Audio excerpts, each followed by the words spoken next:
Henri V de la Croix et du Croissant. Les amis, le premier dimanche de décembre, je donnerai un cours de gnose islamique. Ce cours de gnose islamique, il durera 5 heures, en 2 fois, une fois 5 heures, une fois 5 heures, 10 heures en tout, et il est ventilé à partir de l'enseignement de Ibn Arabi, qui est un des plus grands saints, le plus grand saint de l'islam. Il est de cette époque du califat de Cordoue, à cheval donc sur le Maghreb et l'Europe, où il y a véritablement là un très grand pôle d'intellectualité européen avec une métaphysique. Alors bien entendu, c'est la bonne occasion pour vous de voir la différence entre un point de vue métaphysique, celui d'une société de sédentaires intégralement synarchique, et celui du point de vue du nomadisme, notamment celui de la théologie chrétienne. Donc on fera de la théologie chrétienne et de la métaphysique islamique, et vous verrez que loin de se contredire, le Coran et la Bible s'encastrent l'un dans l'autre. La Bible, c'est l'histoire d'un peuple de sédentaires qui va devenir un peuple de nomades, qui va bouleverser l'histoire du monde. Le Coran, c'est l'histoire d'un peuple de nomades qui va devenir sédentaire et qui va bouleverser l'histoire du monde. Donc d'un côté, on a des sédentaires de Ur qui vont devenir des nomades et qui vont bouleverser l'histoire de l'humanité. Et de l'autre côté, c'est la deuxième branche d'Abraham, celle d'Ismaël. La première, c'est celle de Jacob Israël, d'Isaac. Eh bien, on a un peuple de nomades, de caravaniers, qui va créer la plus brillante civilisation après la naissance du Christ, voilà, équivalente de la civilisation chinoise ou de la civilisation indienne, des grandes civilisations africaines ou d'Amérique du Sud. Donc on a un processus qui doit être compris entre métaphysique islamique et théologie catholique. C'est ce qu'on va faire. Ça va vous permettre de redécouvrir le Coran, de redécouvrir les grands personnages de l'islam, de redécouvrir le personnage du prophète Mohammed, la paix sur lui. On va le réinscrire dans son contexte historique, et vous allez voir que dans le contexte idolâtre, violent où il est, la forte spiritualité du prophète Mohammed va permettre de mobiliser les gens pour créer une civilisation de la paix. L'islam, c'est avant tout une civilisation de la paix. On le verra dans la deuxième partie du cours, cette civilisation de la paix, elle va voler en éclats avec l'invasion par les Amorites, par les Turco-Mongols de Bagdad, la destruction de Bagdad par le petit-fils de Genghis Khan, un cinglé amorite du fin fond des plaines de Mongolie, et comment va naître une sorte de forme hybride de l'islam avec l'Empire ottoman qui amènera l'islam dans l'ornière, va se faire attaquer par le monde musulman et produire deux monstruosités, l'islamo-gauchisme avec tout ce courant socialiste et nationaliste, national-socialiste. Vous verrez que chez les frères musulmans, on retrouve des liens aussi bien avec l'URSS qu'avec l'Allemagne nazie qui a financé ça au début. Et de l'autre côté, l'islamisme, et cet islamisme, lui, il est lié directement à l'Arabie saoudite, à la couronne britannique et aux royautés du monde arabe, et aussi on devrait dire du monde musulman. Donc c'est une bonne occasion d'abord pour redécouvrir le prophète Mohammed, la paix sur lui, redécouvrir le Coran, redécouvrir le califat de Bagdad et le califat de Cordoue, comprendre ce qui s'est passé avec la dégénérescence et la décadence ottomane, et vous verrez que c'est la même chose qui s'est passé en Chine avec les Ming, pour arriver à la situation actuelle d'effondrement de la Chine et de matérialisme à outrance de la Chine, qui continue à choisir le confucianisme contre le taoïsme. Eh bien, dans l'islam, on a eu la même chose. Sous l'influence de ces Amorites, on a continué à rejeter la religion abrahamique pour créer du nationalisme, différentes sortes de nationalisme, iranien, turc, syrien, etc., égyptien, qui sont une véritable plaie et un facteur de dissolution de l'islam. Et puis on verra également à la fin comment tout ça va rentrer dans l'ordre avec la venue du grand monarque et plus tard de l'imam Al-Mahdi. Donc ce cours, c'est un cours qui est payant. Il y aura 2 cours au mois de décembre. Un cours sur les civilisations africaines, la synarchie africaine. On parlera de ce qui s'est passé en Afrique, qui est l'inventeur de l'humanité et de la civilisation. Les plus grandes civilisations de l'histoire du monde, elles sont nées en Afrique et elles sont africaines. Donc on verra que on a eu une falsification de l'histoire par les blancs caucasiens, c'est-à-dire par ces Amorites qui se prennent toujours pour le centre du monde mais qui copient toujours tout le monde. L'intégralité du bénéfice de ce cours, donc c'est un cours payant, il sera reversé à Sa Majesté la Reine Lydia. donc l'épouse de Monseigneur André de Biase, pour les soins qui sont à prodiguer au petit dauphin, au petit prince. Donc il y a une partie qui ira, du cours qui ira au fonctionnement du temple aux indigènes, comme à chaque fois, mais la plus grosse partie des sommes qui vont être récoltées en organisant ce cours de 10 heures, moi je le donne gratuitement, eh bien, sera redirigée vers Sa Majesté la Reine pour l'entretien du petit dauphin qui a des petits problèmes de santé et pour assister Monseigneur. Voilà, donc il est très important de continuer à respecter Monseigneur pour ce qu'il est, c'est-à-dire le grand monarque, mais il est aussi un chef de famille, et il faut le respecter en tant que chef de famille. Donc si on ne peut pas venir en aide directement à Monseigneur, on peut venir en aide à sa famille, donc ça sera dirigé vers la reine pour l'entretien et les soins du petit dauphin. Voilà, je vous remercie pour votre générosité. Inscrivez-vous à ce cours, il est prévu pour 25 personnes, parce qu'après c'est difficile de fonctionner sur StreamYard et sur Zoom avec plus de 25 personnes. Donc vous avez deux tarifs, un tarif de 215 € par rapport au nombre d'heures, ça fait pas cher. Et toutes les informations que vous allez avoir et les documents que vous allez recevoir une dizaine de livres et des informations souvent assez inédites sur l'islam. Et vous allez recevoir donc un enseignement comparé entre la théologie catholique et la métaphysique islamique. Et vous allez voir qu'on n'a aucune raison de s'affronter. C'est pour cela que les musulmans sunnites traditionnels, royalistes, rejoindront Monseigneur André de Biase, Henri V de la Croix, pour repartir à la conquête de notre pays. Donc merci à eux par avance.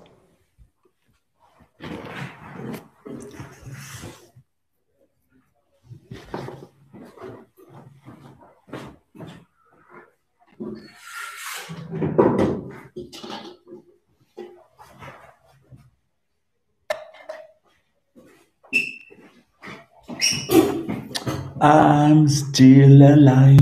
Bonjour les amis, je vais vous laisser arriver. Je ne sais pas si vous êtes notifiés. Ah, déjà une personne. Waouh, deux. Wouh. Ça va les amis? Tout le monde n'a pas les notifications, je ne sais pas pourquoi. Voilà, je ne suis pas mort, je suis revenu, je suis ressuscité. Il a connu l'attaque de l'extrême droite, il est ressuscité, il revient encore pour vous live. Aujourd'hui, je suis avec vous pour reprendre ce que je vous disais dernièrement. Alors, cette suspension de ma chaîne pendant 18 heures, elle a été très très bien. Donc, c'est bien une attaque qui a été menée. Il y a 527 internautes qui m'ont dénoncé sur YouTube pour une de mes vidéos.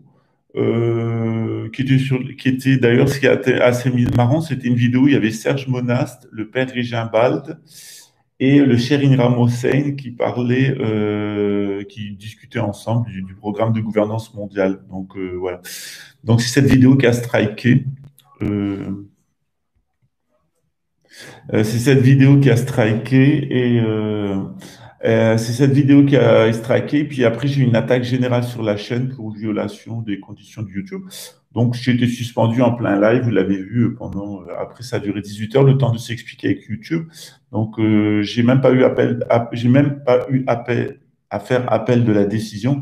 J'ai téléphoné à une personne que j'ai en contact avec YouTube pour savoir ce qui s'était passé. Donc, c'était fait automatiquement. Il y avait quand même une personne en France qui est intervenue, francophone, qui travaille pour YouTube. Parce qu'ils payent plusieurs milliers de personnes, Apple pareil, pour faire de la modération. Hein. Et donc, c'était quelqu'un de pas très expérimenté, qui a une vingtaine d'années. Donc, on l'a corrigé d'abord en radionique à distance pour lui donner une petite leçon, lui apprendre à réfléchir. Ça me permet de se réaligner et de comprendre qu'il n'y avait rien d'antisémite dans ce que je disais. Alors, ce qui est marrant, c'est d'être accusé d'antisémite par des antisémites, c'est quand même fort. Donc, ça a été une très bonne occasion parce que ça m'a permis, il y a plein de gens qui m'ont contacté. Donc, quelqu'un qui a fait 8 millions de likes sur Facebook avant que son compte soit définitivement supprimé, il est interdit de Facebook, pour avoir partagé cette histoire donc, des peuples d'Asie centrale. Alors, peut-être il ne l'a pas fait de manière très efficace et j'ai regardé le travail qu'il avait fait et c'était un très bon travail, sauf qu'il y a 2 ou 3 petites fautes que je dois corriger et puis en fait qui s'inscrivent exactement dans ce que je vous dis. Voilà. Comme je vous disais, il y a l'Asie centrale. Asie centrale, qui a été un foyer très très important de nomadisme. C'est-à-dire tout le nomadisme, dans l'hémisphère nord, il s'est concentré dans deux endroits. Il s'est concentré aux États-Unis, en Amérique du Nord. Je ne sais pas si vous voyez bien. On ne voyez rien. Donc il s'est concentré en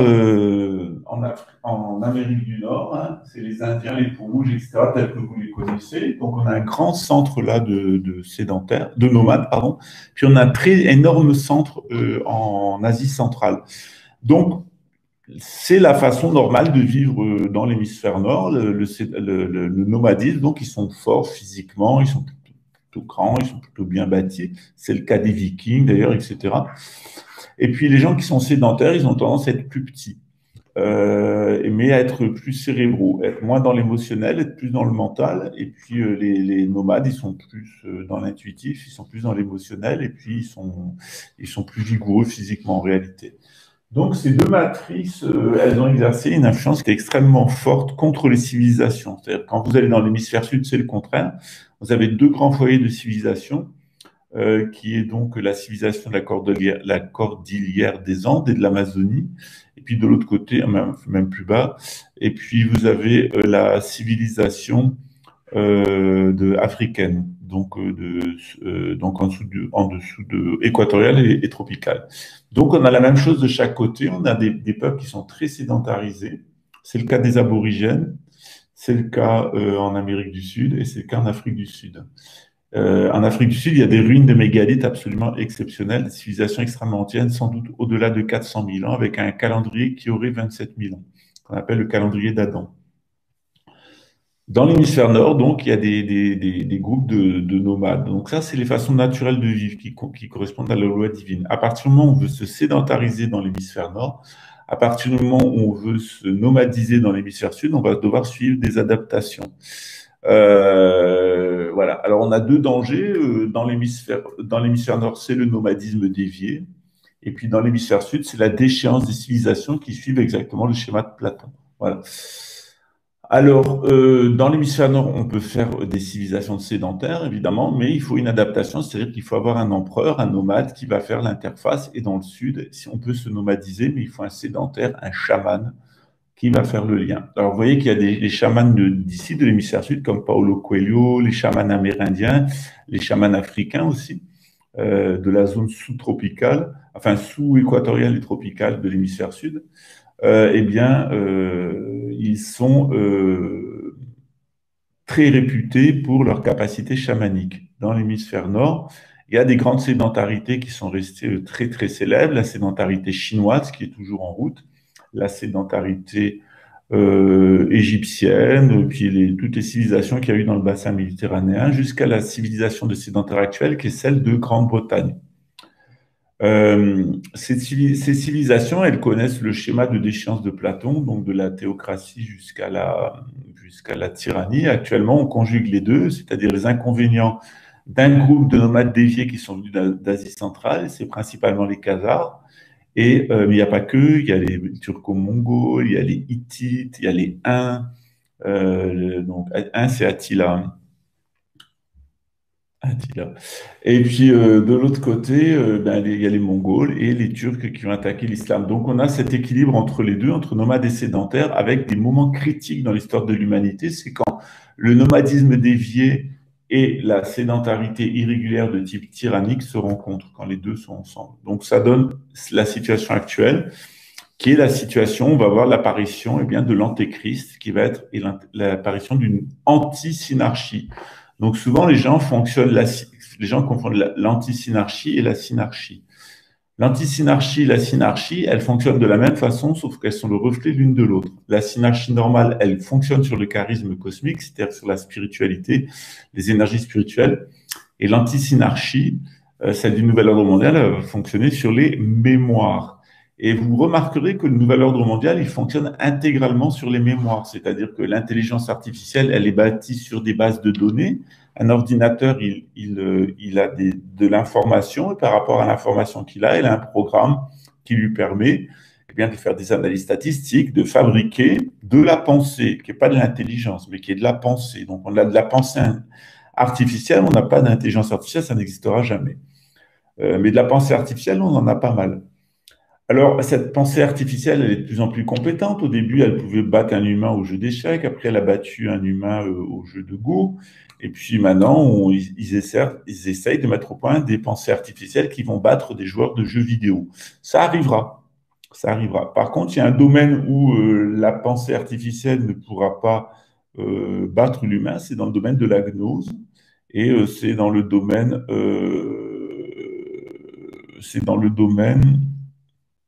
eh bien, de l'intuition. Où c'est une fausse intuition, en fait. Voilà. Et donc, on arrive maintenant à cette situation un petit peu critique où on a les deux et qui ne va pas durer beaucoup de temps. Parce qu'en règle générale, quand on a la combinaison des deux, ça s'effondre très, très vite. C'est ce qu'il y a dans le rêve du prophète juif Daniel, qui est à Babylone et puis qui va voir un colosse avec des pieds d'argile. Et donc, à un moment, il y a le fer et l'argile qui sont mêlés, et puis il y a une boule de feu, une comète comme ça qui arrive et qui les frappe aux pieds et qui les fait tomber, vaciller.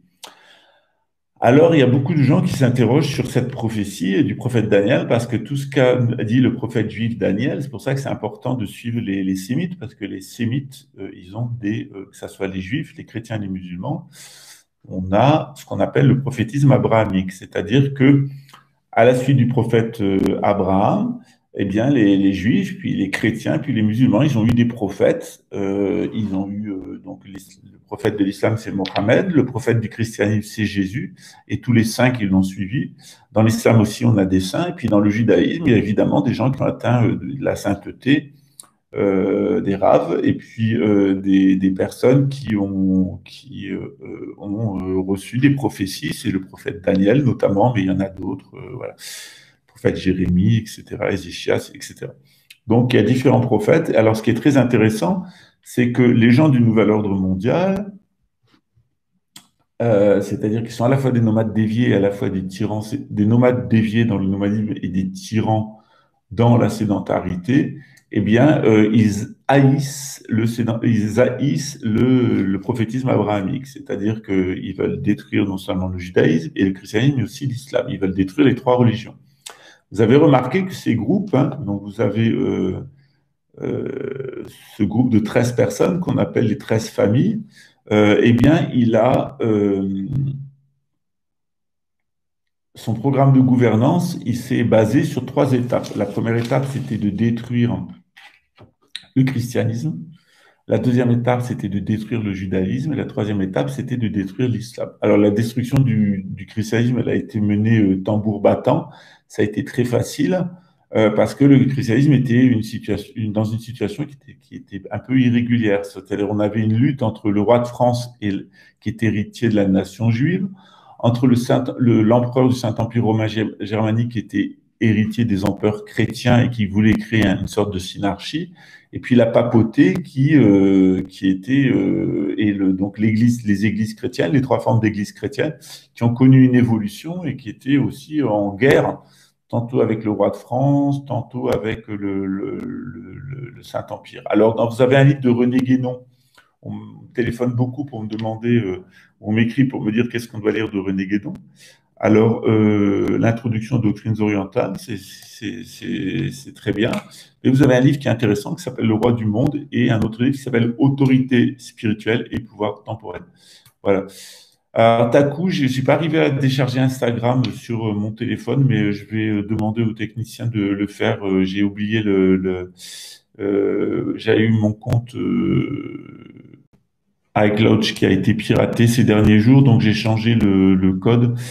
Et puis, je me rappelle plus, donc je veux que je demande je l'ai modifié, mais je sais plus dans quel sens. Donc, comme je veux pas faire de bêtises, je suis pas très bon dans tout ce qui est technique, je vais demander à l'informaticien de pouvoir le faire quand il va arriver cet après-midi. Voilà. Donc, je viendrai sur Telegram, sur le groupe de Taku. Voilà. Donc voilà, donc on a cette situation, en fait, on a du nomadisme des villes, la sédentarité régulière qui sont ensemble, ça va durer très peu de temps.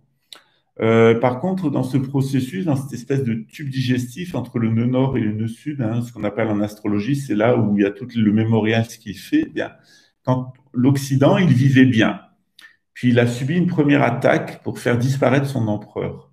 C'est ce qui s'est passé. Le Saint-Empire romain germanique, l'Empire d'Autriche-Hongrie ont disparu. Voilà, il y a plus que l'Empire anglais qui continue, et l'Empire anglais, à sa tête, eh bien, il a une femme, et cette femme, elle est dans le nomadisme dévié, dans le satanisme.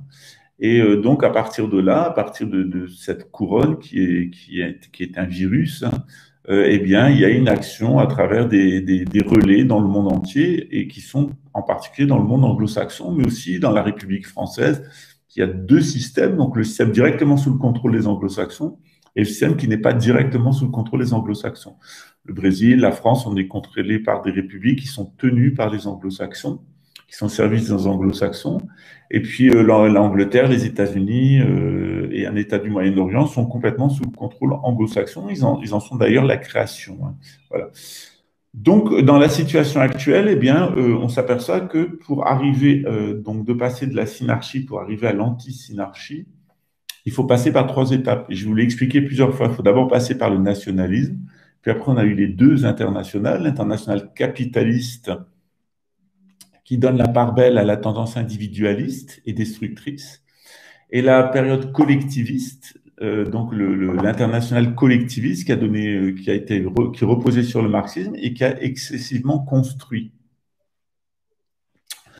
communautairement. Donc l'international socialiste, c'est la construction communautaire, et l'international capitaliste, c'est la destruction au nom de l'individualisme. Alors on est actuellement dans les deux, c'est-à-dire qu'on a au nom de l'individualisme, on a les États-Unis qui sont le premier pollueur de la planète, qui détruisent tout, etc., etc., et qui veulent être les gendarmes du monde, qui sont très agressifs. Et de l'autre côté, on a du super communautarisme chinois, où en réalité, ils veulent construire de manière tout à fait communautaire. Alors ces systèmes, ils ont tendance à s'inverser actuellement.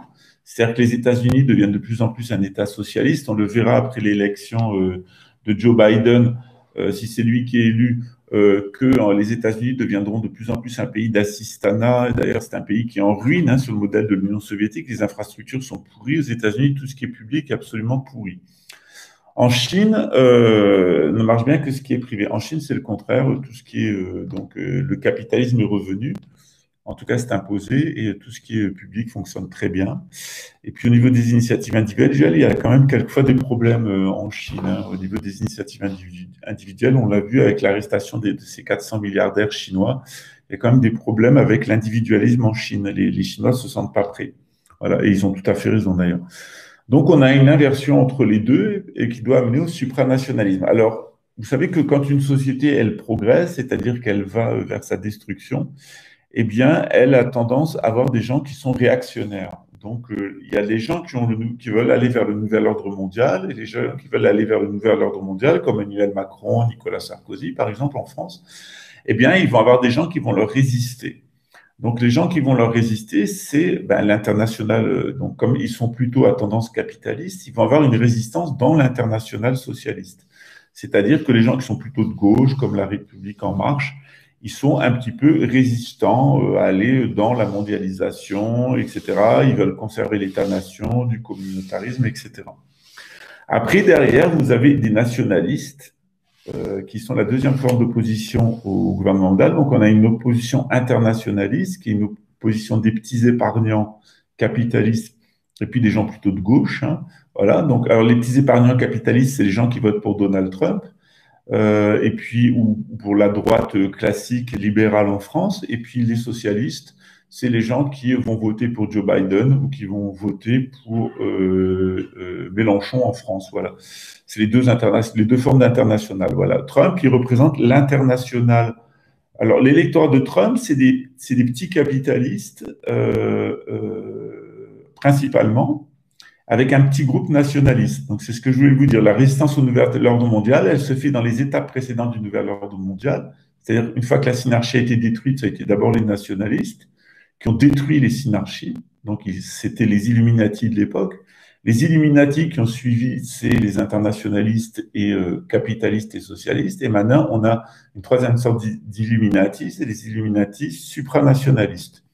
Alors, ces illuminés, ils ont laissé des adeptes derrière eux, c'est-à-dire tous les peuples ne sont pas devenus supranationalistes, tout le monde n'est pas acquis au gouvernement mondial, donc il y a des oppositions. Les oppositions chez les Illuminati internationalistes, c'est les capitalistes et les socialistes, les petits épargnants qui votent pour Donald Trump, et puis les gens qui votent plutôt pour Mélenchon, ou la droite classique en France. Et puis d'après, il y a les Illuminati de première vague, c'est-à-dire les nationalistes. Alors ça, c'est les plus acharnés, c'est les plus violents et c'est les plus dangereux. Ils sont peut-être même plus dangereux que le nouvel ordre mondial et ils en font complètement son lit. C'est l'extrême droite américaine, et puis l'extrême droite française qui est au Front National, mais il y a une extrême droite américaine qui est exactement son pendant. Alors cette extrême droite, elle vote aussi pour Donald Trump, et en France, elle vote Front National, mais elle a des défiances par rapport au capitalisme et au socialisme. Donc vous avez vu notre ami Trottinette, il avait inventé un imbécile du village d'évangélistes du nord du Brésil. Ce personnage qui est dans une église évangéliste et qui est passiblement excité, qui est d'ailleurs aussi d'origine italienne, comme Trottinette, nous a raconté ces histoires à dormir debout, c'est-à-dire que heureusement qu'il y a Bolsonaro, c'est un héros, c'est un saint, il est celui qui va protéger les petits épargnants, parce que sinon le Brésil va devenir un État socialiste internationaliste comme Cuba.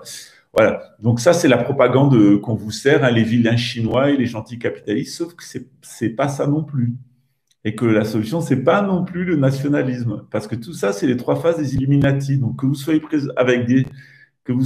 présent avec des nationalistes comme Alain Soral, avec des internationalistes capitalistes comme Zemmour, des internationalistes socialistes comme Mélenchon, ou des supranationalistes comme Macron et Bayrou, en réalité, vous êtes tout le temps chez les Illuminati, c'est-à-dire les gens qui sont dans la pensée Illuminati, la pensée du XVIIIe siècle, le siècle des Lumières, basée sur la tradition gréco-latine, ensuite l'illuminisme d'Europe de l'Est qui leur a permis de prospérer, de se positionner, notamment les Illuminés de Bavière. Donc, croire qu'on va sortir du nouvel ordre mondial en revenant aux Illuminati de première vague, c'est un leurre, parce qu'il y a un processus historique qui fait que les nationalistes vont être balayés, puis les internationalistes, puis les socialistes, qu'on va avoir une victoire du nouvel ordre mondial, puis un effondrement du nouvel ordre mondial. Voilà. C'est-à-dire que si on veut aller de l'avant, à la limite, il vaut mieux laisser Macron aller jusqu'au bout et jusqu'à la caricature, en sachant que de toute façon, ça va se casser la gueule. C'est-à-dire que plus vous allez être réactionnaire, hein, c'est-à-dire les gens qui veulent le Conseil national de transition de France, qui veut revenir à la République française, etc. Moi, je serais bien allé chez ce mec, sauf qu'ils sont républicains et ils veulent revenir à l'État-nation. Et à mon avis, ça se fera pas. À mon avis, c'est des réactionnaires, c'est-à-dire c'est des gens qui s'étaient habitués au fonctionnement, c'était des gens qui s'étaient habitués au satanisme de deuxième génération, c'est-à-dire qui étaient ou sensibles de gauche ou sensibles de droite, et qui sont hostiles au nouvel ordre mondial parce que ça les dérange. Mais c'est juste des réactionnaires. Voilà. Et avant, il y avait les ultra-réactionnaires qui sont maintenant la droite identitaire nationaliste. Voilà. Donc, je ferai un live la semaine prochaine avec quelqu'un qui m'a invité pour parler de la différence entre le nationalisme et le patriotisme. Ça, c'est très important. Le nationalisme, ça vient de la nation. C'est-à-dire, c'est pour les nomades. Le patriotisme, ça vient par des sédentaires, ça vient de la patrie, c'est-à-dire de l'endroit où on vit avec nos pères. Voilà. Donc, c'est deux formules différentes. Le patriotisme, c'est pour les sédentaires qui vont défendre leur sol. Et puis les nationalismes, c'est pour des nomades qui vont défendre leur culture. Voilà. Donc les Québécois, ils peuvent être des nationalistes français parce qu'ils défendent la culture française et ils sont par leur mère de sang français. Et donc, ils sont dans la nation française à l'étranger, une nation nomade hein, qui fait tout l'hémisphère nord. Il y en a des gens de la nation française, il y en a à Québec, il y en a en Acadie, il y en a en Louisiane, il y en a tout le long du Mississippi, il y en a ici dans l'hémisphère sud. Voilà. Ça, c'est la nation française. En France, normalement, il ne devrait y avoir que des patriotes. Si les gens se mettent dans le nationalisme, dans l'identitarisme culturel, ils vont devoir quitter la France un jour ou l'autre.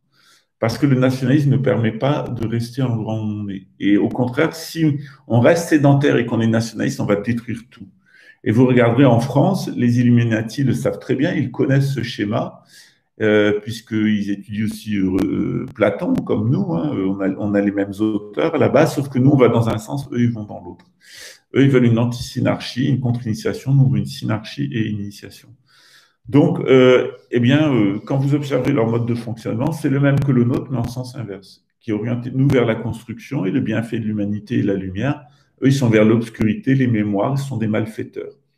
Mais on est des reflets l'un de l'autre. Les gens qui vont pas, c'est les gens qui sont au milieu. Parce que les gens qui sont au milieu, ils sont freinés pour aller soit vers un système de synarchie, soit vers un système d'anti-synarchie. Donc moi, par exemple, je préfère un sataniste complètement assumé dans le satanisme qui vous dit que la bête est arrivée, qui est pour le nouvel ordre mondial comme Emmanuel Macron, parce qu'il est clair. Il est sataniste, il est pour le nouvel ordre mondial, il a lu l'Apocalypse de Saint Jean, mais il l'interprète à l'envers, c'est-à-dire lui, il est pour le dragon, il est pour la bête, etc. Il pense qu'ils vont triompher, voilà. Alors les gens de base, les gens d'en haut, ils savent qu'ils triompheront pas, que c'est impossible. Voilà. C'est comme la synarchie, on sait que la synarchie, elle ne peut pas s'imposer durablement, qu'il y a un moment où ça s'effondre, c'est comme ça au cours de l'histoire, et qu'après on passe par des cycles de déchéance et par le nomadisme dévié. Donc on est le problème, les gens qui posent le plus de problèmes et qui vont amener la situation actuelle, la situation de tension, c'est les gens, c'est pas les Illuminati super satanistes, c'est pas les synarques super spirituels, c'est les gens qui sont entre les deux. Et de tous les gens qui sont entre les deux, vous avez les nationalistes, supranationalistes qui sont vers le satanisme. Vous avez les nationalistes qui sont plus proches de nous, parce qu'ils sont une parodie des patriotes, mais ils sont déjà une pollution vers les Illuminati. Et de toute façon, la solution, elle ne passera pas par eux. Ça voudrait dire qu'on reviendrait en sens inverse. C'est le contraire, il va y avoir encore plus de supranationalisme. On va avoir une destruction de l'international capitaliste. C'est ce qui va se passer avec l'effondrement qui arrive. Tout comme le socialisme s'est effondré, on va avoir un effondrement du capitalisme. On approche de la fin du capitalisme, on va rentrer dans autre chose. Tout comme on a vu qu'au début, tout le monde était dans les nations, on a vu l'effondrement du nationalisme et l'état des nations. Les nations n'existent plus, tout simplement parce qu'il y a eu du métissage culturel et du métissage ethnique partout dans le monde, et que, à moins de montrer sa carte de pédigré, ses analyses ADN, ben, personne ne peut se proclamer du nationalisme parce que personne n'appartient à une nation et à un type national pur. C'est-à-dire que tout le monde est mélangé, métissé, que ce soit par sa caste ou que ce soit par son origine ethnique. Donc, c'est certainement le point qui est le plus important, c'est-à-dire que les gens qui veulent aller vers le nouvel ordre mondial, ils ont besoin de détruire les structures anciennes. Ils ont déjà détruit l'État-nation, ils ont détruit le socialisme et actuellement, ils s'apprêtent à détruire le capitalisme. C'est ce qu'on appelle le grand effondrement et le reset économique. C'est-à-dire qu'ils vont détruire toutes les étapes qu'il y avait avant pour être sûr qu'il n'y ait pas de retour en arrière. C'est intéressant pour eux, c'est aussi intéressant pour nous, parce que nous, on sait qu'eux, ils vont se casser la gueule. Voilà. Donc, ce qu'on est en train de vivre actuellement, il ne faut pas s'en inquiéter, hein. Les États-nations, ils ont été détruits. Le système soviétique socialiste, il a été détruit.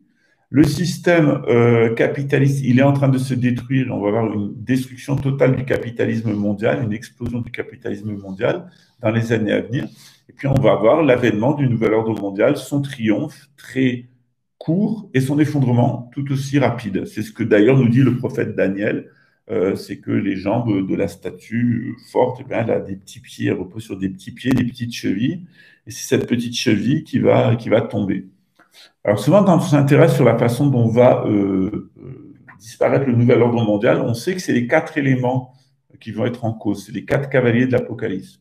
On sait qu'il va y avoir des tremblements de terre, nous dit Jésus. On sait qu'il va y avoir une pollution des eaux. Normalement, il y a un océan qui va disparaître avec un tiers des créatures marines. C'est sans doute l'océan Atlantique Nord qui va être complètement pollué d'un point de vue radioactif, peut-être même le Pacifique Nord. Après, on va avoir des problèmes au niveau de l'élément feu. Alors, l'élément feu, ça peut être des bombes nucléaires, comme nous le dit la couverture de The Economist, très gentiment. Et puis ensuite, des problèmes avec l'air, c'est-à-dire des virus, tout ce qui est dans l'air, et puis des tempêtes, etc. Donc, on va avoir tout ça dans les années à venir, nous dit l'Apocalypse de Saint Jean. On a les 4 cavaliers de l'Apocalypse qui vont arriver avec des tempêtes, avec des explosions atomiques, avec une pollution des eaux, et des tremblements de terre. Donc, on aura tout ça. L'eschatologie islamique est aussi extrêmement claire avec les 7 signes ou les 11 signes de la fin des temps. Je vous avais déjà fait une vidéo sur les 7 signes majeurs de la fin des temps et les 7 signes mineurs de la fin des temps. Voilà. Donc, la fin des temps, c'est la fin de ce temps, c'est-à-dire de l'ère des poissons, qui nous permettra de rentrer dans l'ère des Verseaux. Alors, évidemment, c'est une ère qui est très, très préoccupante pour nous tous parce qu'elle va faire rentrer tout le monde à la maison. C'est-à-dire que les gens qui ont une tendance à vouloir être des sédentaires, moi c'est mon cas, ils vont se retrouver dans l'hémisphère sud et dans des sociétés de sédentaires qui vont bien résister. On va bien résister au sud. Par contre, le nomadisme de l'hémisphère sud, il va être détruit. Donc, tout ce qui a une forme de nomadisme dans l'hémisphère sud va être détruit pour revenir à une sédentarité totalement caricaturale. Dans l'hémisphère nord, c'est le contraire. Tout ce qui est lié à la sédentarité va être balayé, c'est-à-dire tout ce qui ressemble à un État, à une internationale, à une supranationale, tout ce qui ressemble à une civilisation va être détruit. Tous les gens de l'hémisphère nord vont retourner au nomadisme intégral. Et dans ce nomadisme intégral, eh bien, ils vont vivre une révélation en revenant au nomadisme, notamment des réalités spirituelles. Et puis, ils vont vivre des grands cataclysmes, eh bien, tout simplement au niveau social, et puis à tous les niveaux de la société, hein, quel qu'il soit. Je vais brancher mon ordinateur. Ils vont vivre là, cette période de grande catastrophe.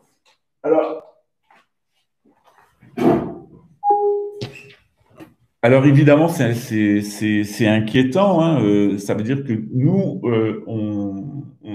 on s'est habitué à ce que mon copain Jabba de Babylon Decoded FR, donc je vous invite à aller sur la chaîne de Jabba, qui est Babylon Decoded FR. Il a de très très bonnes analyses. Je partage complètement ses analyses. Lui, il vient du milieu steinérien. Il a été élevé par des parents qui étaient steinériens.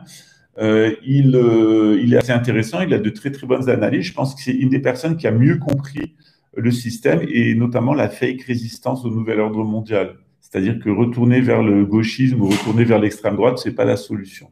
Voilà. Donc il a bien compris ça. Donc si vous voulez aller voir sa chaîne, babylondecoided.fr, il monte de semaine en semaine. Il a eu d'autres chaînes, voilà, mais il est assez intéressant. Voilà. Alors actuellement, on a un groupe, alors j'appelle ça un groupe dissident, je préfère dire un groupe de réflexion ou un groupe du futur qui s'est monté avec Taku Funky, dans lequel vous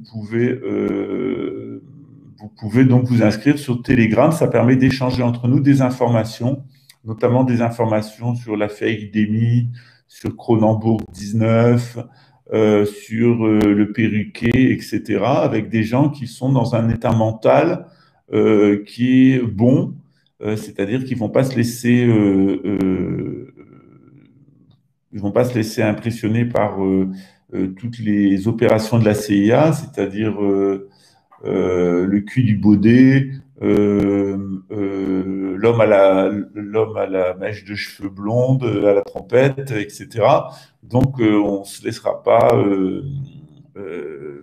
impressionner. Voilà. Mais c'est sûr que c'est un retour au nomadisme intégral, hein, dans l'hémisphère nord, et de façon très, très, très violente. Ça veut dire que, eh bien, si vous êtes très attaché à un lieu et que vous l'aimez, que vous êtes très enraciné, vous allez être attaqué.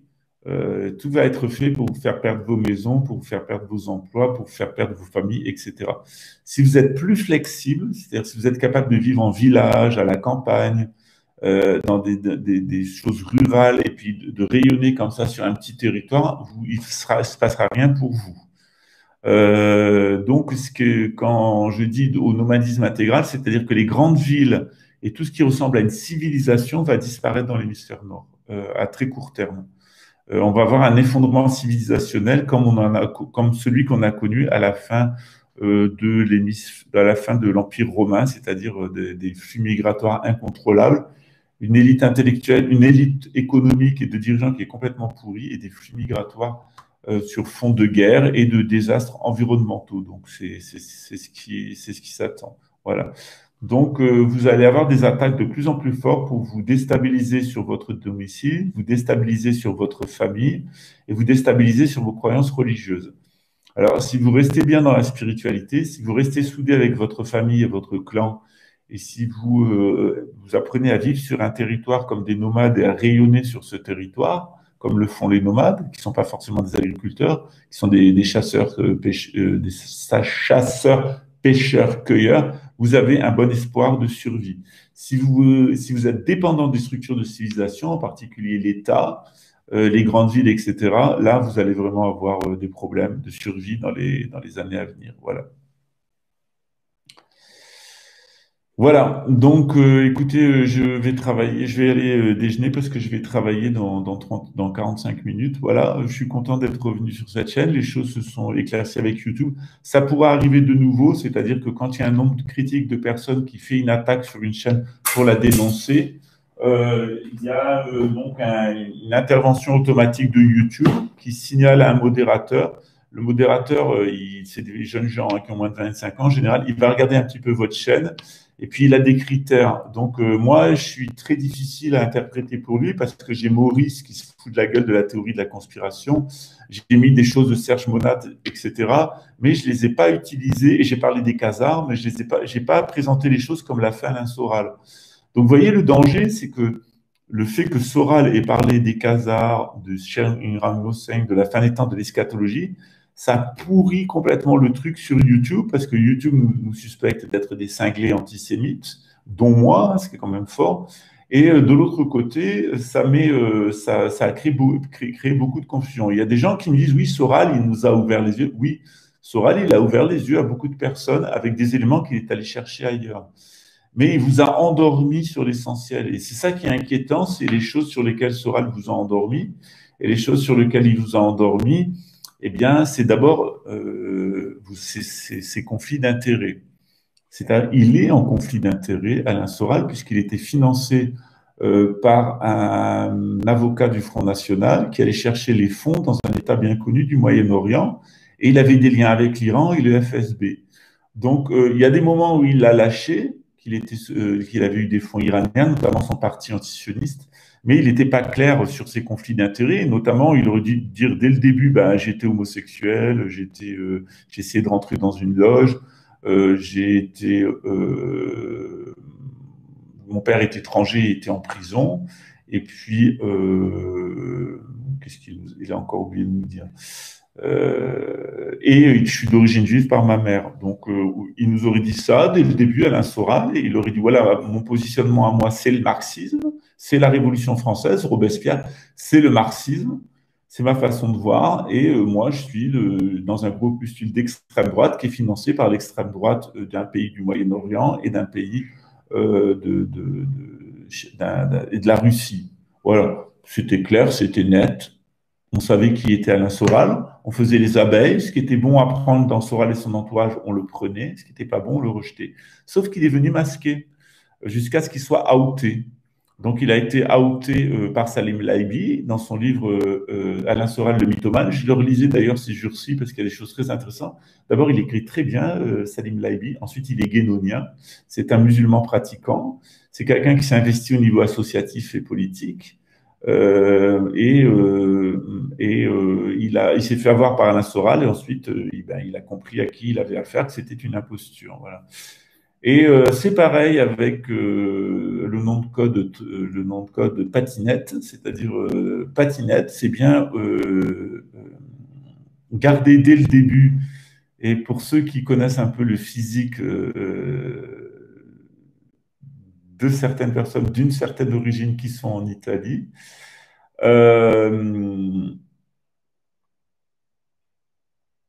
il a une gueule de banquier lombard, pour te dire, et de banquier pas chrétien. Et je pense que c'est son origine. J'ai des amis qui sont en train d'investiguer sur la question, et il est comme Soral, donc identité cachée, comme aussi la veilleuse de Marrakech, identité cachée. Il se garde bien de vous dire qu'il est pied noir et de quelle origine, italienne, etc. Et justement, les gens qui l'aiment pas. Et d'autre part, ces gens-là se cachent bien de vous dire leur conflit d'intérêts. Et il y a des conflits d'intérêts. Moi, j'ai travaillé pour Big Pharma et pour l'État. C'est-à-dire, j'ai travaillé pour une caisse de sécurité sociale. J'étais juriste, j'étais représentant de l'État et j'ai m'occupé du greffe des comités professionnels de conventionnement.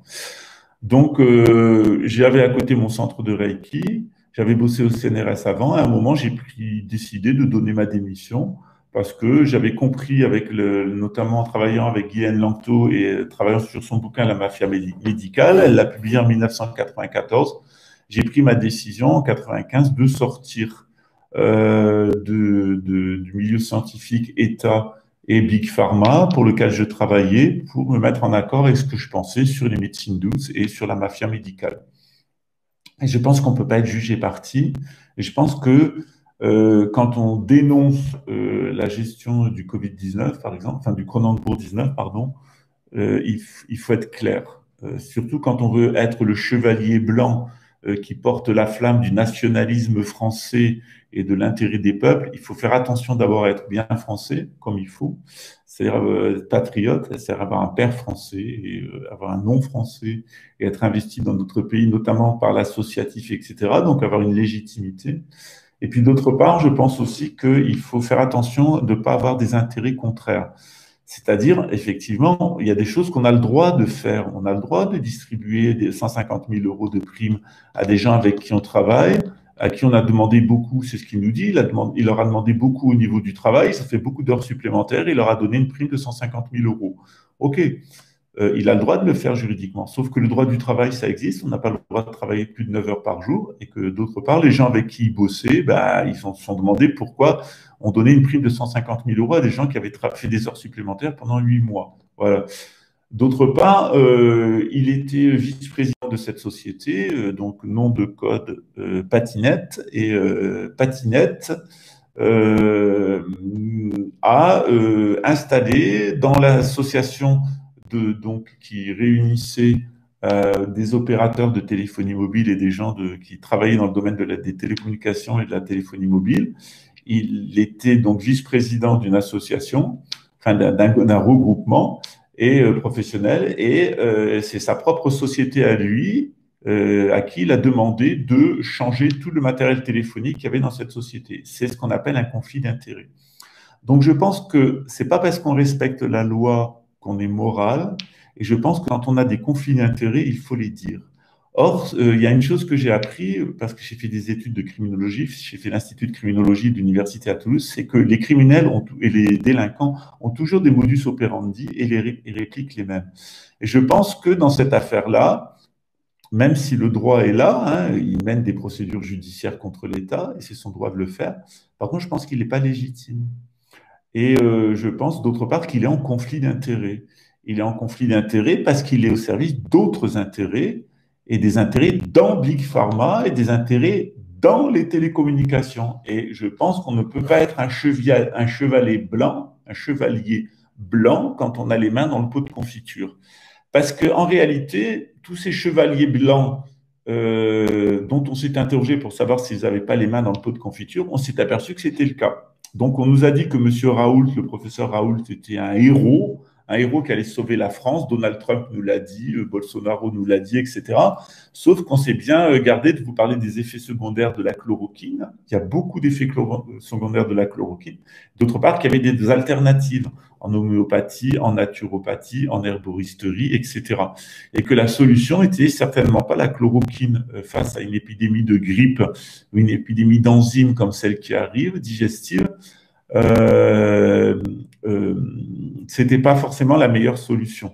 Donc, quand on s'est intéressé à ce chevalier blanc, ben, on s'est aperçu qu'il était marié, on s'est aperçu qu'il était un très bon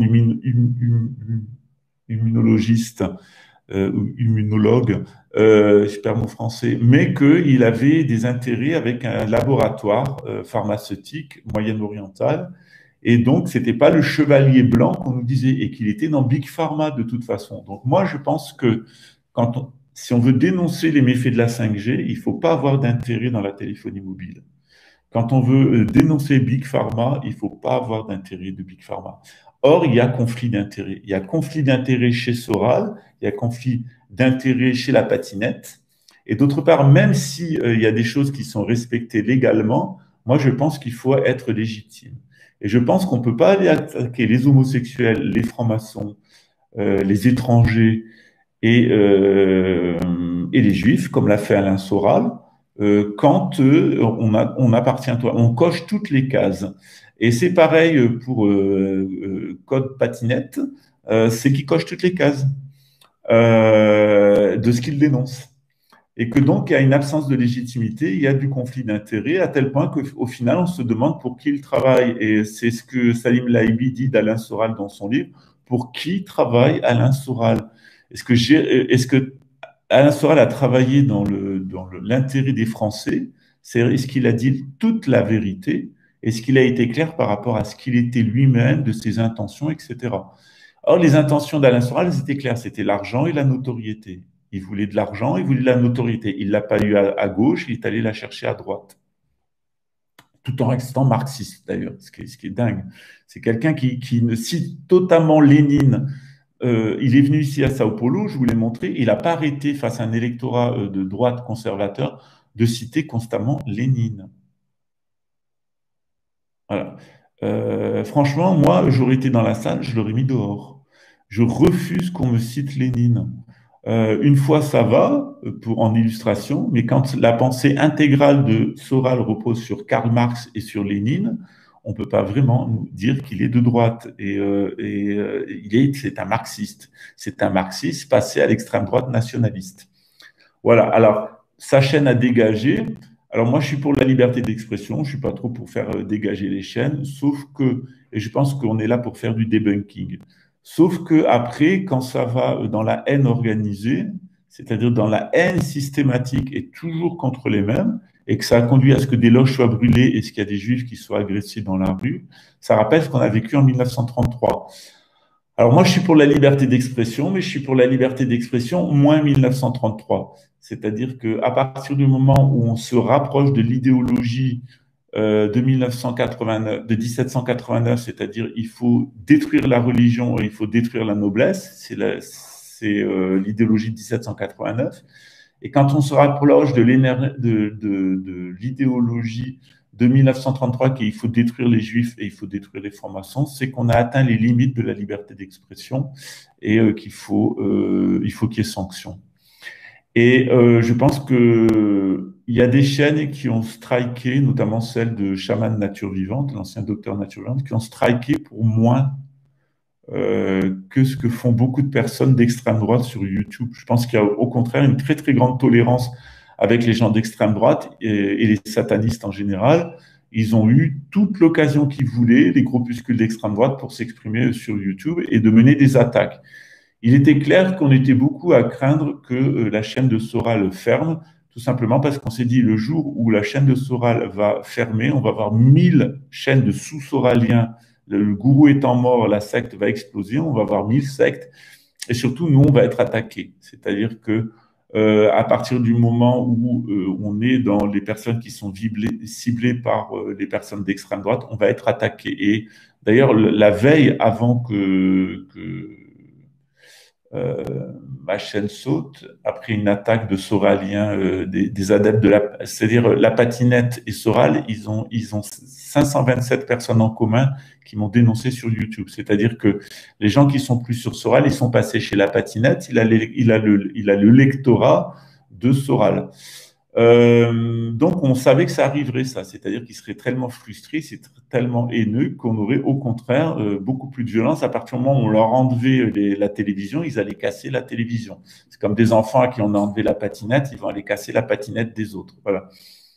Donc, ce lectorat de Soral, il est passé, et de Dieudonné, il est passé notamment chez le Code Patinette.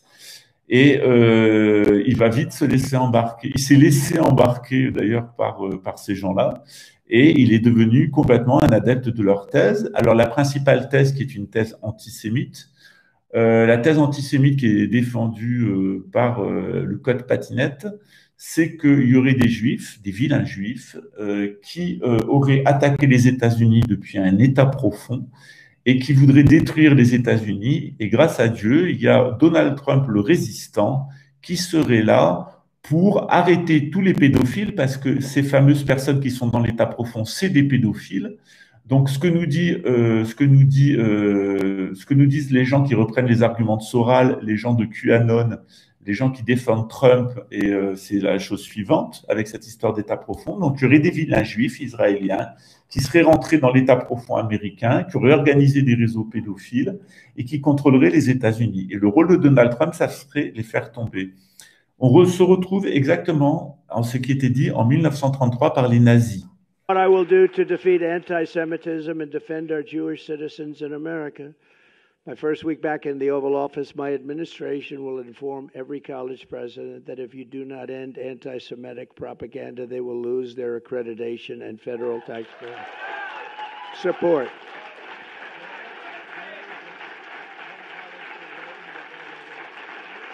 Okay.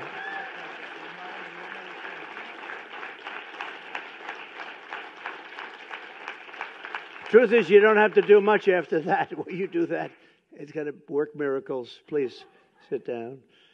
We will not subsidize the creation of terrorist sympathizers, and we're not going to do it certainly on American soil. We're not going to do it anywhere. Next, I will inform every educational institution in our land that if they permit violence, harassment, or threats against Jewish students, the schools will be held accountable for violations of the civil rights law.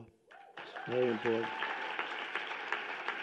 Jewish Americans must have equal protection under the law. They're going to get it. At the same time, my administration will move swiftly to restore safety for Jewish students and Jewish people on American streets.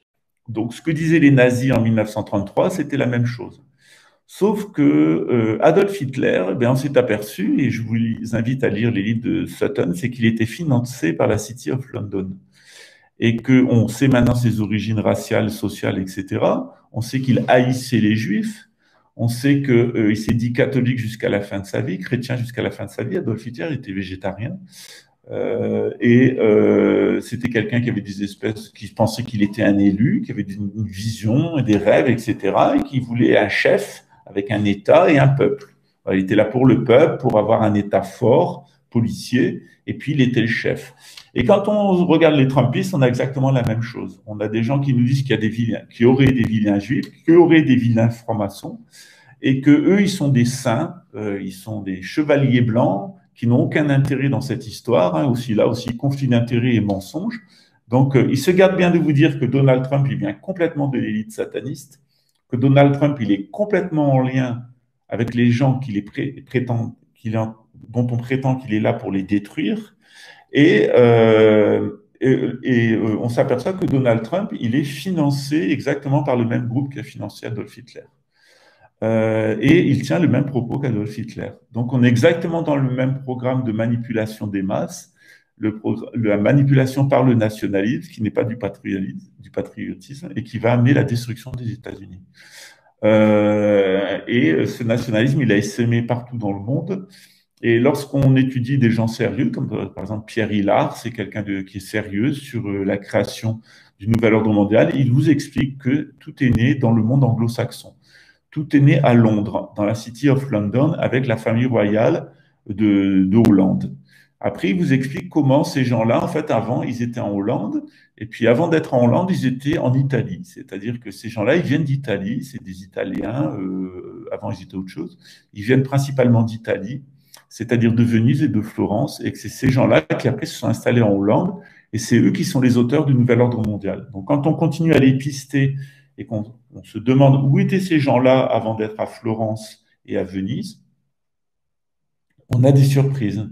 Par exemple, on s'aperçoit que Venise, c'est Venise qui est responsable des croisades. C'est Venise qui est responsable de la destruction de l'Empire chrétien d'Orient. On s'aperçoit que c'est Venise qui est responsable de l'hostilité envers les musulmans.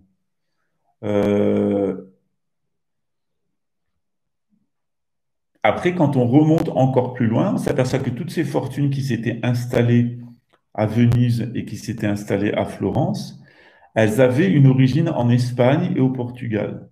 C'est-à-dire que c'est d'abord des gens qui ont fait des fortunes dans le contexte de la Reconquista. Ensuite, ces fortunes-là, elles sont en Italie. Donc, il y a une espèce de mouvance comme ça.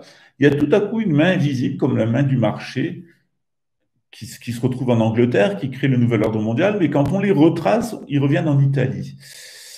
Et notamment en Lombardie, on trouve des gens assez intéressants, des prêteurs sur gage, des banquiers, etc. Et on va en Toscane, on va en Vénétie, et on trouve ces gens-là. Et ces gens-là, je peux vous assurer, ils sont pas juifs, ils ont rien à voir avec la Judée, mais absolument rien, zéro. Aucun de leurs ancêtres n'a jamais foutu les pieds à Jérusalem. Et quand on les trace encore plus loin, on voit qu'ils sont liés à l'esclavagisme, on voit qu'ils sont liés au trafic de drogue, on voit qu'ils sont liés aux grandes épidémies. Il faut savoir que l'épidémie de peste qui a frappé le Moyen Âge, elle est due à des banquiers vénitiens. Ça a été importé de Crimée. Quand on remonte tout ça, quand on remonte le trafic d'esclaves du nord de l'Europe, quand on remonte le trafic d'esclaves vers le sud de l'Europe, vers les États-Unis, on tombe sur des gens. Et ces gens-là, on s'aperçoit que souvent, c'est des gens qui viennent du nomadisme dévié d'Asie centrale. Donc, ça n'a rien à voir avec les juifs, ça n'a rien à voir avec les francs-maçons, ça n'a rien à voir avec les musulmans et ça n'a rien à voir avec les chrétiens. C'est des gens qui, à n'importe quel moment, peuvent prendre un masque de musulman, un masque de chrétien, un masque de juif pour vous tromper. Ils peuvent utiliser le masque de l'inframaçonnerie, le masque du gnosticisme, mais à la base, c'est du nomadisme dévié. Et ce qui est intéressant, c'est de regarder les pratiques du nouvel ordre mondial et ce que la Bible appelait les cultes de Moloch. Et ces cultes de Moloch, ils existaient dans une zone qui est derrière le Caucase, et que le Coran désigne comme étant les peuples de Yadjouj et Madjouj et la Bible de Gog de Magog. Et donc, ils sont de l'autre côté du Caucase, ce qu'on appelle maintenant le Kazakhstan notamment, et notamment la ville, cette fameuse nouvelle ville nouvelle qui a été créée d'Astana, dans laquelle Vladimir Poutine et ses copains d'Asie centrale ont fait des grandes festivités à coloration maçonnique. Il faut savoir que lorsqu'on s'interroge à la religion primitive de ces nomades déviés, on trouve une religion qui s'appelle le tengrisme ou tendrisme. On s'aperçoit que cette religion du tendrisme ou du tengrisme, elle est très très ancienne. Elle était présente aussi au Tibet dans ce qu'on appelle le bouddhisme Bön. Moi j'ai été initié dans le bouddhisme Bön. Sauf que le tengrisme et le Bön du Tibet, ils n'étaient pas déviés. C'est-à-dire, ça restait des religions de nomades, comme celle des Mongols, etc., de toutes ces religions d'Asie centrale qui sont basées sur le chamanisme. Le problème, c'est quand ces traditions spirituelles, ces chamanismes vont se dévier et vont se muer en sorcellerie et partir à la destruction des civilisations. Et c'est ce qu'on appelle, c'est ce qu'on découvre actuellement, c'est ce qui se passe actuellement. C'est eh bien une attaque qui est menée depuis les plaines d'Asie centrale par des gens qui se sont détachés et qui sont les plus grands animateurs du nouvel ordre mondial et du monde moderne. Voilà. Et donc, vous voyez qu'on est très loin de ce que nous racontent les Trumpistes, on est très loin de ce que nous raconte Alain Soral. Alain Soral n'a jamais mis en cause la couronne britannique, il n'a jamais mis en cause la Hollande, et la famille royale d'Hollande notamment, il n'a jamais mis en cause les Italiens et les Suisses. Pourquoi est-ce que Soral n'a jamais expliqué que ces banquiers qu'il y avait en Toscane, en Lombardie et à Venise, ils sont aussi actuellement en Suisse. Et le lien avec ces banquiers-là, pourquoi il n'a pas dit la vérité en disant que ces banquiers n'étaient pas juifs, ils n'avaient rien à voir avec la Judée? Pourquoi ce mensonge? Pourquoi ces conflits d'intérêts? Eh bien, c'est la même chose avec la patinette. La patinette, il est en conflit d'intérêts. Et la patinette, il n'a pas un comportement éthique. Voilà. Et c'est pour ça que je lui ai volé dans les plumes, c'est pour ça que Jabba l'a fait, c'est pour ça que Taku l'a fait. On le fera à chaque fois qu'on a des imposteurs, c'est-à-dire qu'à chaque fois qu'on aura des gens, qui n'ont pas de légitimité à cause de leurs origines, parce qu'ils ne sont pas véritablement des patriotes, ils sont des nationalistes, mais ils ne sont pas des patriotes. Voilà. D'autre part, à chaque fois qu'on aura des gens qui sont en conflit d'intérêts et qui vous dénoncent une partie du nouvel ordre mondial pour se faire valoir, se faire mousser ou faire du fric, ou vous induire en erreur, eh bien, on les outera. Et il y en a d'autres. Donc, il ne s'agit pas de haïr des gens, ce n'est pas un appel à la haine, ce n'est pas quelqu'un que je aime, mais c'est un imposteur. Il n'a pas la légitimité Il n'a pas la légitimité. D'abord, il n'a pas l'éthique qui est nécessaire. Ensuite, il n'a pas la légitimité qui est nécessaire à mener ce combat. Donc, c'est forcément un combat biaisé. C'est forcément un combat qui est perdu d'avance. Je m'étais inscrit dans cette association pour avoir des informations sur ces gens qui voulaient poursuivre l'État français pour l'affaire du Cronenbourg 19. Parce que, à mon avis, oui, il y a eu de très, très grands manquements. Et dans le cadre de l'État de droit, il est clair qu'on doit se poser des choses. Pas dans le cadre de la République. Moi, je suis pour le droit. Je ne suis pas pour la République, mais je suis pour le droit et l'application du droit. En tout cas, quand il est conforme à la Torah ou à la Charia. Et donc, quand on m'attaque, je me défends sur la base de la charia ou de la Torah. Et si le droit français ou le droit brésilien, il est conforme à la charia et à la Torah, j'y vais. Si ce n'est pas conforme, je n'utilise pas le droit. Je pense qu'il y a un certain nombre de personnes qui se sont dit des résistants, qui d'abord n'ont pas la légitimité en tant que patriotes, en grande partie à cause de leurs origines, et ensuite, c'est des gens qui sont en conflit d'intérêts. Et à partir du moment où il n'y a pas de légitimité, et à partir du moment où il y a conflit d'intérêts, c'est qu'on vous trompe, et c'est des gens qui sont là pour ou se faire mousser, ou faire de l'argent, ou qui représentent des groupes qui sont derrière et qui vont les instrumentaliser. Voilà. Moi, je suis toujours... je ne suis pas un nationaliste français, tout simplement parce que je n'appartiens pas à la nation française. Ma mère n'est pas à l'origine de la nation française. Donc, je ne peux pas être nationaliste à l'étranger. C'est pour ça que j'aime bien les Québécois, je les aime beaucoup, c'est les meilleurs Français qui existent à l'étranger. Au Brésil aussi, on a des gens extraordinaires, mais je n'appartiens pas à la nation française et je ne me mettrai jamais dans aucune association culturelle française. Voilà. Par contre, ça ne me dérange pas d'être dans des associations. Je suis dans une association culturelle syrio-libanaise qui regroupe des gens de culture arabe.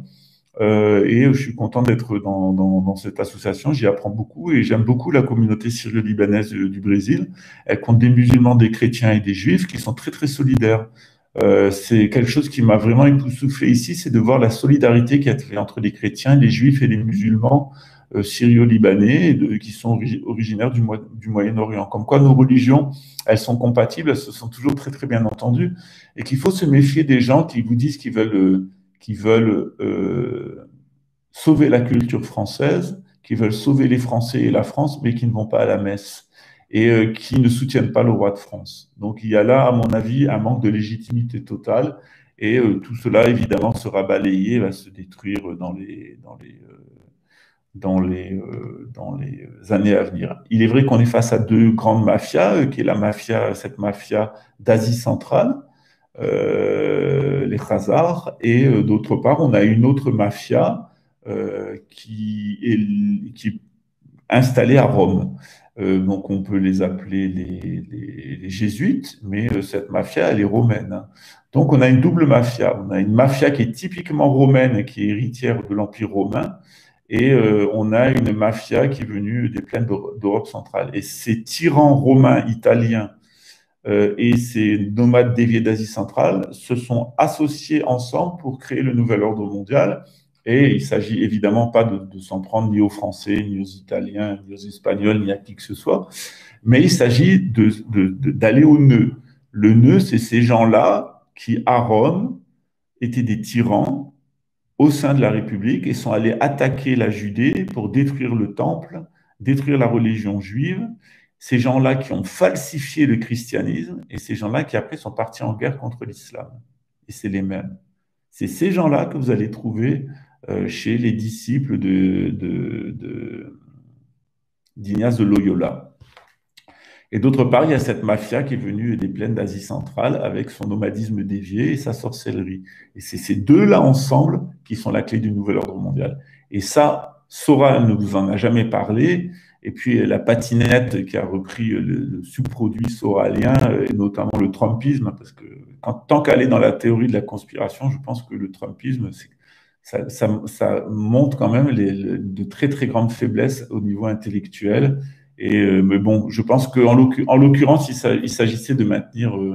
je ne pense pas qu'il y ait une adhésion forcée à toutes les thèses d'Alain Soral chez la patinette, mais je pense que c'était surtout de l'opportunisme, c'est-à-dire qu'à partir du moment où il y a des gens qui sont venus sur sa chaîne avec des théories conspirationnistes de Soral, il y a eu une opportunité de récupérer, de fidéliser un lectorat avec ces gens soraliens qui sont autour de lui, et c'est ces gens-là qui m'ont attaqué. Voilà. En tout cas, ça a raté.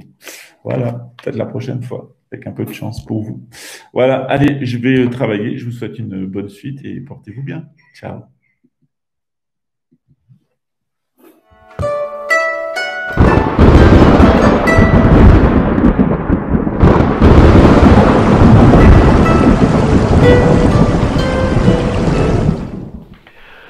Au nom du Père et du Fils et du Saint-Esprit, c'est ça.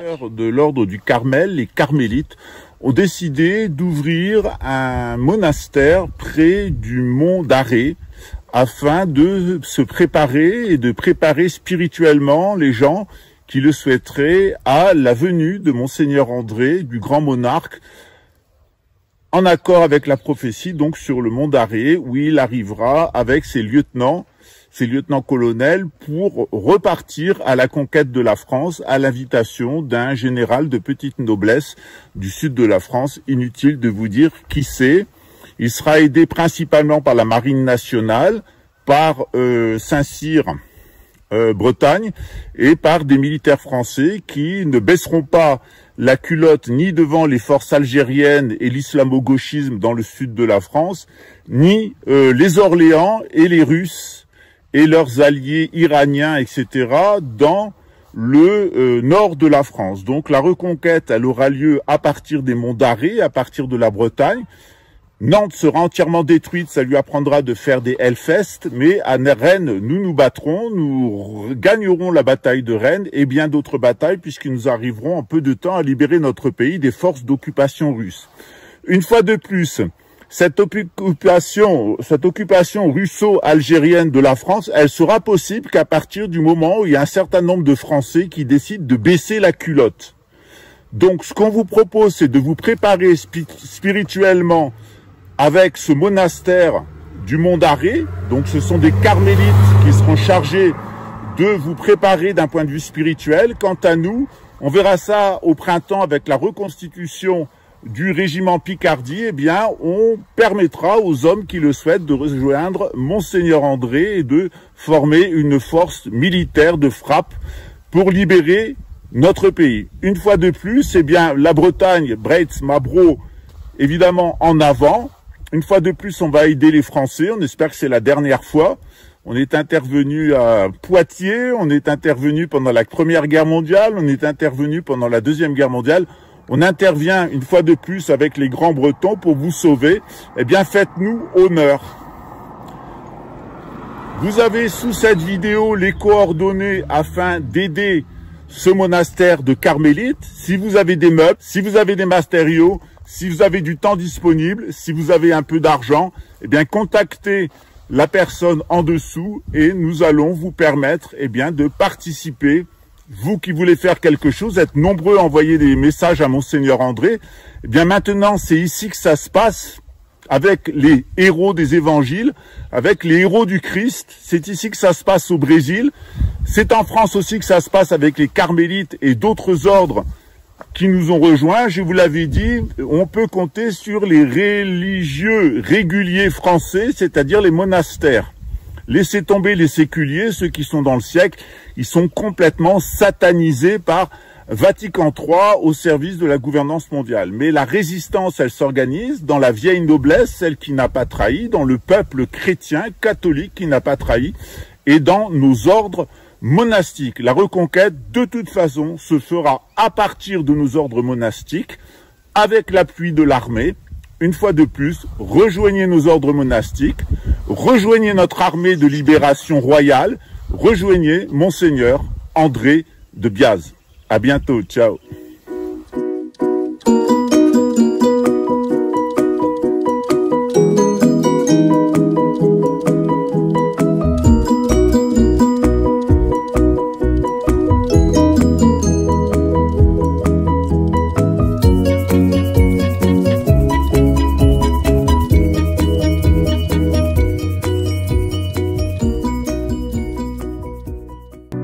De Paris à Marseille, je te découvre. Mon cœur bat pour toi, ma douce France. Dans chaque ville, dans chaque rue, je ressens ton âme, ta vertu.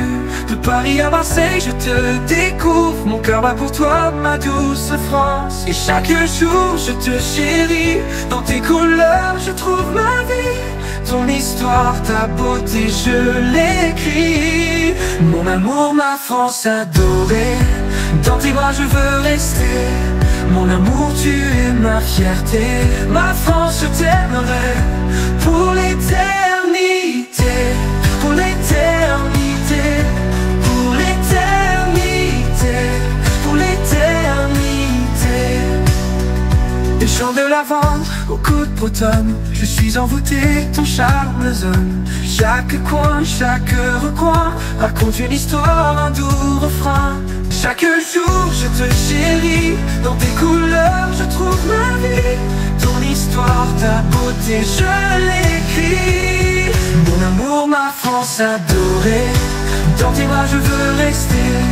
Mon amour, tu es ma fierté. Ma France, je t'aimerai pour l'éternité. Pour l'éternité. Pour l'éternité. Pour l'éternité. Pour l'éternité. Pour l'éternité. Pour l'éternité. La Seine murmure des secrets anciens.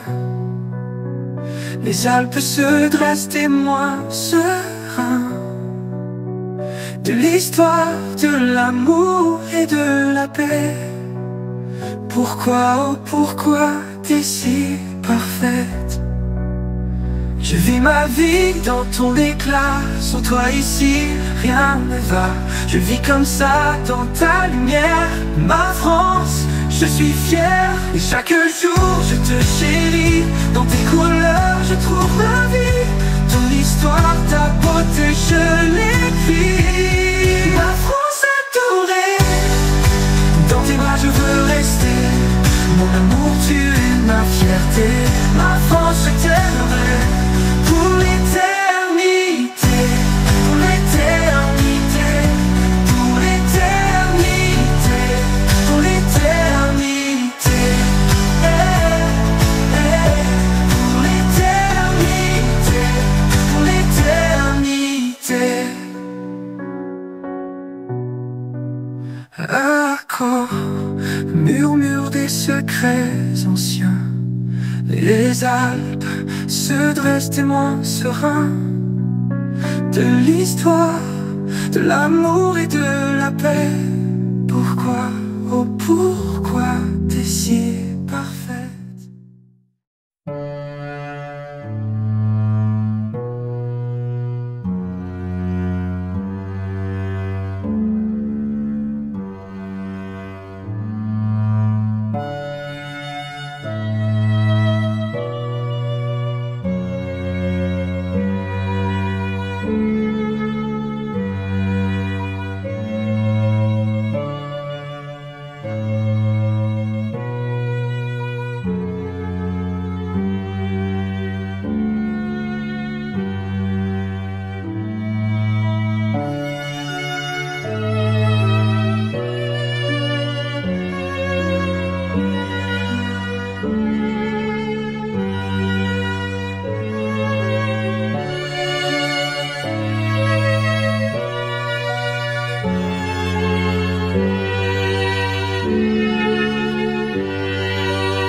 大高知般若波羅蜜多税大寺修税大名修税無常修税無等同修の上一切空真実不公公説般若波羅蜜多修即説修圧逆定逆定波羅逆定波羅僧逆定菩提ソワカ般若心妙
高徳はのくたらす